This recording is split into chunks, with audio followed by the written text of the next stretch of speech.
Feel आ रहा था भोपाल ले गए। खैर हम भटक रहे हैं, बहुत सारे स्टॉक्स पे अभी डिस्कशन करना है और एक मैनेजमेंट से हमें रूबरू होना है। जरा दिखाइए स्क्रीन पे सिरमा एसजीएस टेक्नोलॉजी, जो आईपीओ आज खुला है। इस कंपनी के एग्जीक्यूटिव चेयरमैन संदीप टंडन साहब आपको आपकी स्क्रीन पे नजर आएंगे। Sandeep ji, heartiest congratulation sir, primary markets में डेब्यू कर रहे हैं आप। ये आपने घर वापसी सीरीज देखी क्या? नहीं देखी जी, आपके पर मैं इंदौर से बहुत प्रेम है, पर घर वापसी देखी नहीं अभी। इंदौर से प्रेम कैसे, क्यों? मेरे नानके इंदौर के हैं जी। अरे वाह। हाँ तो 56 की यादें आपने दिला दी पूरी। जॉनी बर्गर का याद आ गया। जॉनी बर्गर की शॉप है 56 में में जी। हाँ जी, हाँ जी। पालवे साहब खाए क्या वहां पे कभी? जॉनी हॉट डॉग काफी फेमस है 56 का। हम कहा मैनेजमेंट की जगह मैनेजमेंट जी सोच रहे हो कि बुलाया आईपीओ में था और पता नहीं क्या बातें कर रहे हैं। लेकिन डिटेल्स आपकी स्क्रीन पर आएंगी। आज खुला है ये आईपीओ, 18 अगस्त तक खुला रहेगा, नेक्स्ट वीक थर्सडे तक। 209 से 220 रुपए का प्राइस बैंड और 840 करोड़ रुपए मोबिलाइज करने की तैयारी। बाकी आईपीओ रिलेटेड डिटेल स्क्रीन पे आती रहेंगी, मैं उस पर नहीं जा रहा।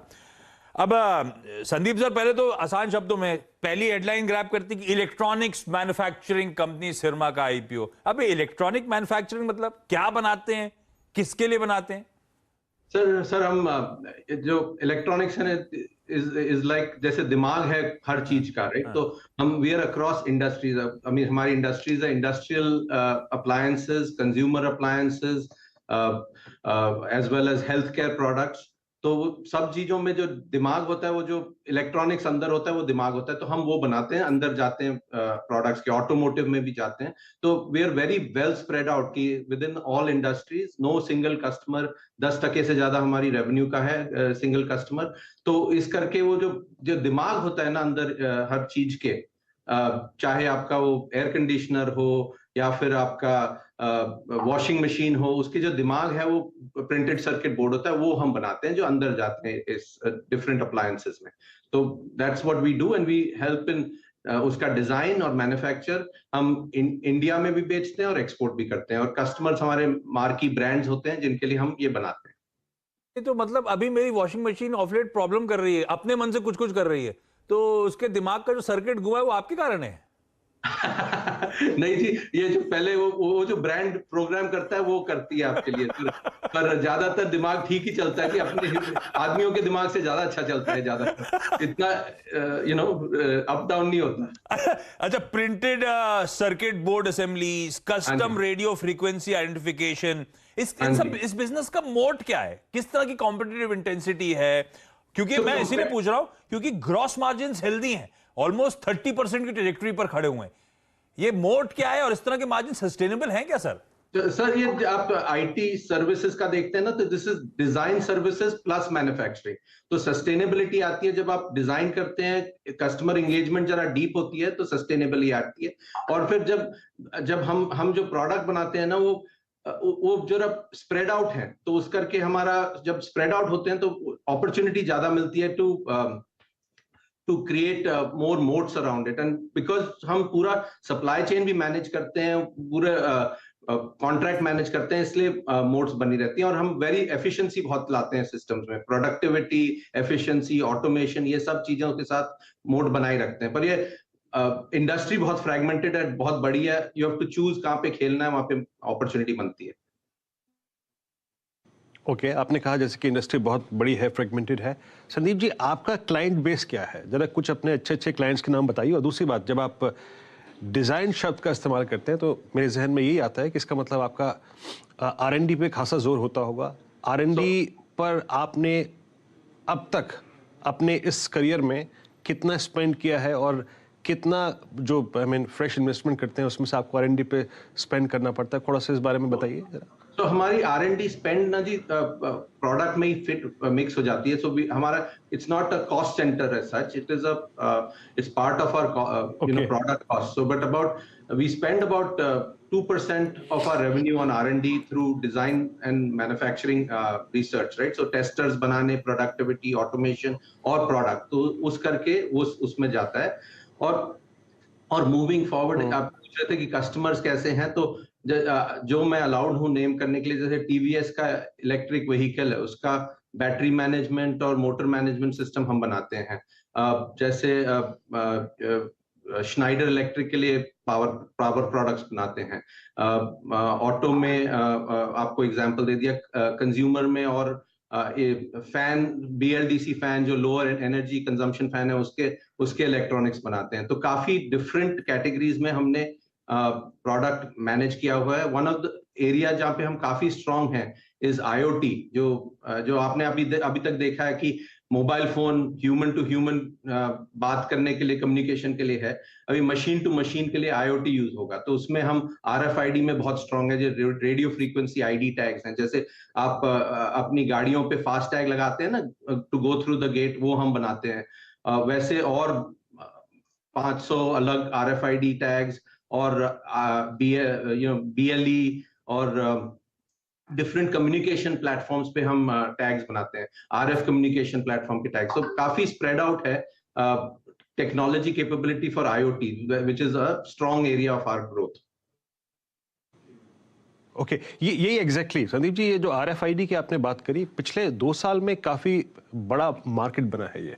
मेरी गाड़ी में खुद अगर आप देखें RFID है, हमारे गेट्स की ओपनिंग उसी से होती है। हाँ जी। तो ये कितना बड़ा रेवेन्यू लेके आ रहा है आपके लिए, और ये कितना बड़ा मार्केट खुल रहा है धीरे धीरे? तो RFID पर IoT पर से मेरे ख्याल से 20% होगा हमारे बिजनेस का, सो अबाउट 300 करोड़ के करीब। अब मैं फाइनेंशियल्स पे आता हूं संदीप सर। मोमेंटम स्ट्रांग था, 3 साल के CAGR रेवेन्यू का 17%, PBT 15% के आसपास का। और खैर ये समय वो था जब कोविड टाइम्स थे, इसीलिए मैंने वर्ड यूज करा स्ट्रांग थे। कमेंडेबल है 3 साल में, पर इसको मैं रीड कैसे करूं? कोविड टाइम्स थे पर आपने इनॉर्गेनिक इनिशिएटिव्स लिए, आपने टक इन एक्विजिशंस करे इस बीच में। तो दरअसल रन रेट कैसा, ऑर्गेनिक ग्रोथ कैसी रही? नहीं जी, ऑर्गेनिक ग्रोथ भी अच्छी रही। कोविड बहुत चैलेंजिंग था, 2 महीने बंद पड़े थे फैक्ट्री। पर ऑर्गेनिक ग्रोथ, वो पहले जो काम किया था ना, ये हमारा जो बिजनेस होता है, कस्टमर को जब इंगेज करके रखते हैं ना शुरू से, उसका फल आपको 1.5 साल 2 साल बाद ही मिलता है। तो वो एंगेजमेंट चलती रही। थोड़ा कोविड में नए कस्टमर ऐड करने स्लो हो गए, पर ये कोविड ने ना एक नया चीज कर दी हमारे लिए, बहुत बेनिफिशियल। आपको पता ही होगा कि इलेक्ट्रॉनिक मैन्युफैक्चरिंग एशिया के लिए सबसे मेजर ग्रोथ एरिया था। जापान लीजिए, ताइवान लीजिए, सिंगापुर लीजिए, चाइना लीजिए, सब इलेक्ट्रॉनिक मैन्युफैक्चरिंग से ही बने हैं तो शुरू में।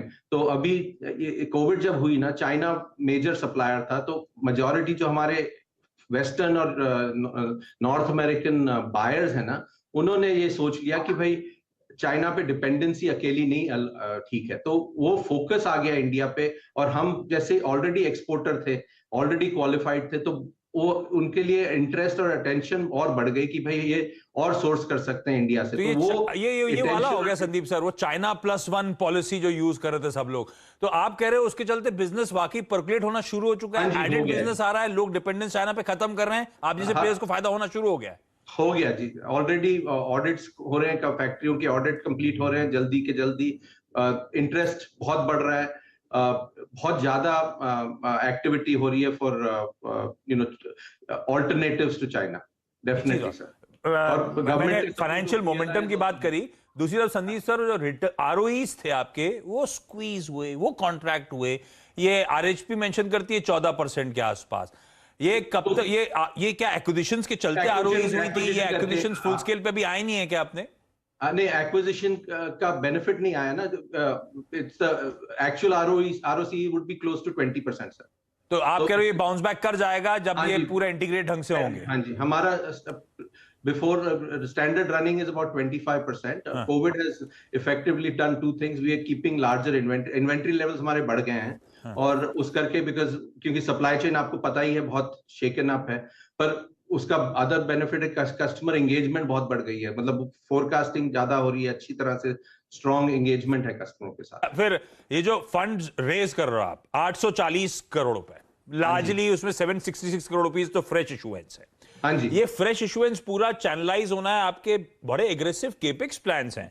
अगले 2 साल में 570 करोड़ रुपए आप केपेक्स पे खर्च करना चाहते हो। इस समय कंपनी की कैपेसिटीज कहां खड़ी हैं, क्या यूटिलाइजेशन लेवल्स हैं, और क्या रैशनल इस तरह के एग्रेसिव केपेक्स का?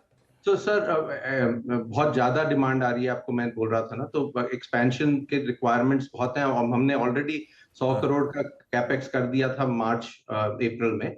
अभी बेसिकली क्या होता है इसमें कि अगर आपकी कैपेसिटी 75% भी यूटिलाइज हो जाए, you can not take a chance, so you have to go spend the capex again. So we intend to deploy this capex over the next 2 साल में।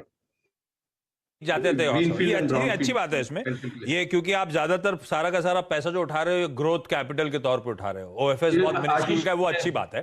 अच्छा आशीष ये कभी ऐसी अपॉर्चुनिटी नहीं देखी हमने इलेक्ट्रॉनिक मैन्युफैक्चरिंग के लिए इंडिया में, मतलब इतनी अटेंशन है, इसलिए मैं बार बार मार्केट नहीं जाना चाहता, ये बिजनेस पे फोकस करना चाहता हूँ। और ये आईपीओ में ज्यादा इस करके ही मैं क्या कि अभी जो अपॉर्चुनिटी दिख रही है ना, उसको सर्विस करने के लिए बहुत जरूरी है कि रेडी रहे। ब्यूटीफुल। अच्छा जाते जाते आखिरी सवाल फिर मैं, अब जब आप आओगे आपकी कंपनी को कंपेयर करना होगा, क्या कोई कॉन्ट्रैक्ट मैन्युफैक्चरिंग फर्म डिक्सन, कोई कॉन्ट्रैक्ट मैन्युफैक्चरिंग फर्म अंबर, ये आपके कॉम्पिटिटर्स हैं? So Dixon is a fair, I mean, there's a good competition in the sense that वो कॉन्ट्रैक्ट मैन्युफैक्चरिंग करते हैं, उनका मॉडल थोड़ा अलग होता है, वो क्विक टर्न अराउंड और एंड ब्रांड पे ज्यादा फोकस करते हैं। हमारा थोड़ा डिजाइन लेड है, तो आप अगर आईटी सर्विसेज प्रोडक्ट आईटी जैसे टाटा एलेक्सी टाइप लेके उसके ऊपर मैन्युफैक्चरिंग ऐड करिए तो वैसा मिक्स होगा हमारा, तो थोड़ा इजी नहीं कंपेयर करना। पर कॉन्ट्रैक्ट मैन्युफैक्चरिंग में डिक्सन हमारा, I mean he is the big brother, he is the leader in the industry from scale point of view, so we want to continue being leader in margin and innovation and point of view. बहुत बढ़िया, अच्छा लगा। जब आप आने वाले थे तो सिरमा एसजीएक्स को लेके बड़ा कंफ्यूजन था, ये करती क्या है, क्यों करती है, और अब जब इंटरेक्शन खत्म हो रहा है मेरे को लगता है बहुत अच्छी तस्वीर मेरे सामने है इस बिजनेस के बारे में। Thank you so much Sandeep sir, बहुत डिटेल में बढ़िया तरीके से बातचीत करने। Thank you for the recommendation for TV viewing also, sir.